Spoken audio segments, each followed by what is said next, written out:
Hi, good morning. I'd like to welcome you to Poem Praise 2. I do thank you for tuning in.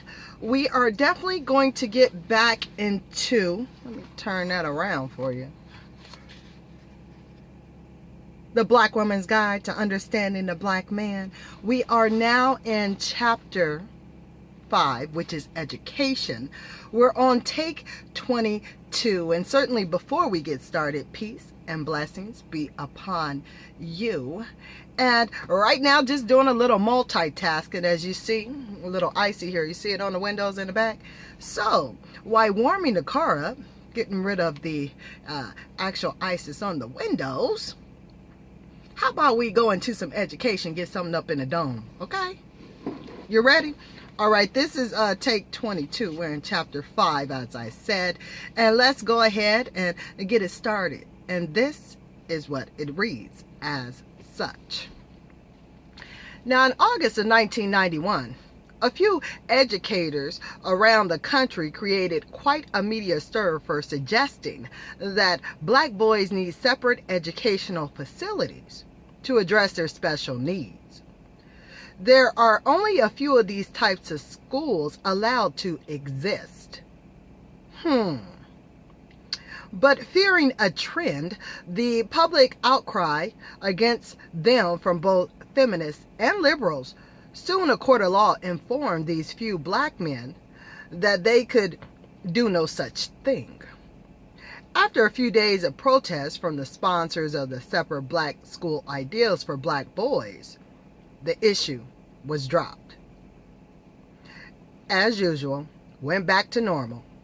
Many parents and female teachers spoke out in support of the schools, but their experience and recommendation were ignored and discarded, as they have always been, ignored and discarded.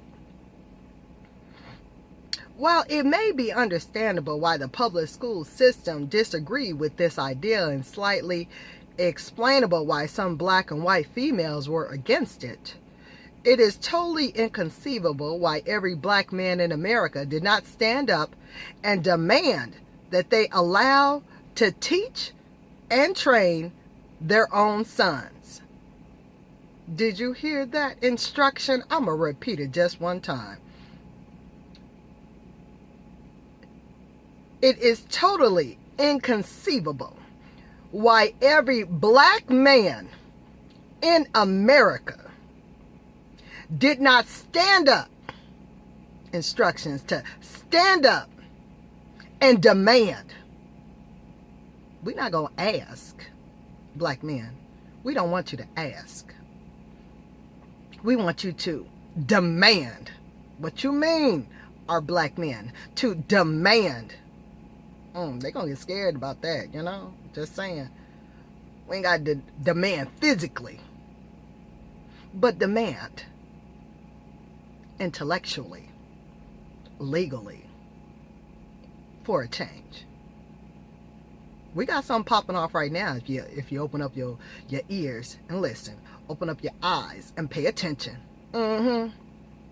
Something's about to come to fruition. Just saying, here on Poem Praise 2. And just know I pre-warned you that it's coming. Back to the book, though.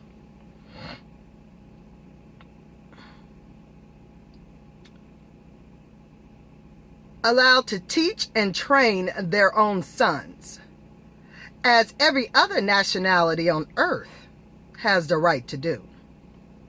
Black men know they got little, if anything, out of the public school experience, our college campus life, that serves a benefit to them today, or help them define their identity and purpose or manhood. They know they were not taught anything about the role or responsibility of black men,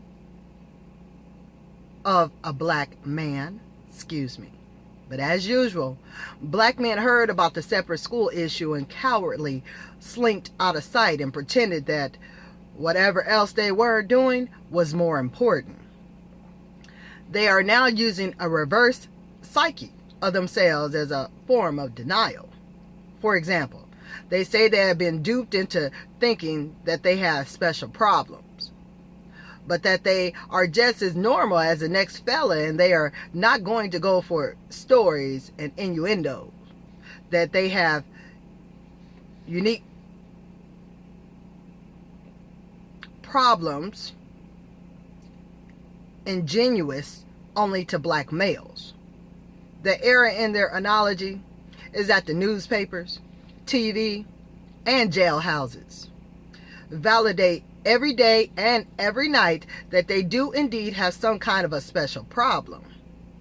Every black man, father to be in America, should have stood up and supported the few black men educators who were bold enough to stake a public claim for the minds of black boys. They defended their positions well, to no avail. No other well-known popular black men leaders came out and supported them. No sport heroes, no actors, no politicians, no civil rights activists. The same kind of handkerchief head Negro man who failed to support or start separate schools for black children 30 and 40 years ago continued to avoid the issue today. And this time they are accompanied by their chicken-hearted grown sons who also do not take part in any issue involving motions that require them to be responsible for their own children. These charges are leveled at every black man in America because they should have stood up and supported those few black men educators who were negotiating with the government for the brains of black boys. Certainly every black male school teacher should have voiced their support and wrote letters. The sponsor of the separate schools made a fatal mistake. The same mistake black men have been making for 90 years. They keep asking for the white man for permission to exert their own ideas. Asking. See, that's why I was reiterating demand. That was previous. If you didn't get it, just hit that little button and hit rewind and you'll hear it in the beginning. But we're going to keep on reading right here. And I was at the point of asking, right? Yeah, because then that just made me think about, oh, we asking, okay, it's kind of demand. Okay, you going to give it to us? No, it's time for us to take some stuff. But white man's permission to exert their own ideas. They should have endured solicited funds from blacks in sports. Can we get some money? All your sports people for support. And entertainment. There it is again. Yeah, y'all got some paper. What's the issue at hand? Hello? And petition the 18 million black service organizations who claim they are working for the good of the people. If the black man believed that God was on his side, he should have courage to execute his own ideas despite the political opposition of other races. The truth of the matter is that the black man has been taught so long to go against his nature that it makes him cringe when faced with making significant decisions, because every decision he makes for himself requires him to reject the rules already ingrained in him by Europeans. The most important outcome of having black men teach black boys is that it hopefully will produce a better breed of black men, more qualified to marry, protect, and direct black women. Our black girls also need special attention in the development of femininity. Ooh, femininity. Home economics. You know, cleaning and cooking. Child rearing. And general education skills. So how we have the grown black men helping the black boys. What do we have to do? Grown black women. We got to help the black girls, right?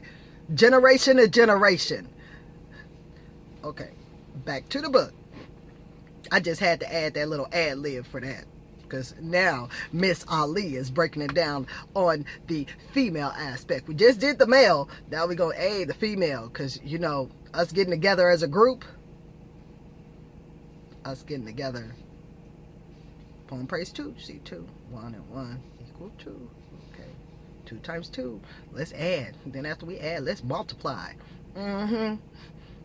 numbers, increase, back to the book.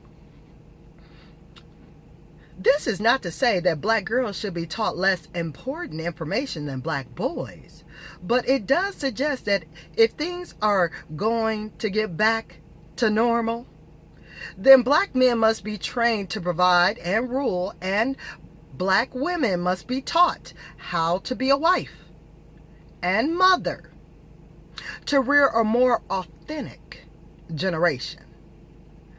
Whites have always maintained separate schools for their male offspring. They maintain them under the guise of referring them as boarding schools, military academies, the YMCA, or Boy Scouts. But they have always existed and all teach codes of behavior, honor, religion, defense, responsibility, and patriotism. They boast of graduating some of America's top leaders and many successful businessmen. These units provide a male-filled environment without the distraction of females, outside competition, or interference of popular social trends. The black man must also have these kinds of institutions for his own young males. It would only be right and it would only be fit. That's not in the book. European adult males made this decision independently of the regular public school systems and, needless to say, did not ask or seek permission from black men. They invoked natural law, which dictates that a man has a right to raise his son in any matter he chooses, as long as it doesn't conflict with the rights of others. A man who wants his own seed to survive must teach him self-worth and the value of his life by dedicating his own life to transferring this information to his offspring. That's a living sacrifice. I'm going to repeat that to reiterate that point right there. A living sacrifice. You're living and you're sacrificing while you're living. Not a dead sacrifice. What you going to do if you're dead and your sacrificing is gone? We talking about living sacrifice, producing life. Okay. To reiterate that point, a man who wants his seed to survive must teach him self-worth and the value of his life by dedicating his own life to transferring this information to his offspring. Now that black man could also be the black woman. We could be talking to both sexes, the man and the woman, the man teaching the sons and the women teaching the daughters. Now that's going to complete this take of Poem Praise 2. That was take 22. So stay tuned for take 23, because we're going to continue reading on in regards to the offspring for this take, for the next take, okay? So I want you to be blessed. Have a wonderful morning this day. And be thy will. I will holler at you soon. And let's see what's on this CD. Let's, all right. Be blessed. Have a wonderful rest of the day. And I'll holler at you later, okay? So later, y'all. Hey, let's go out with some music. Give you all the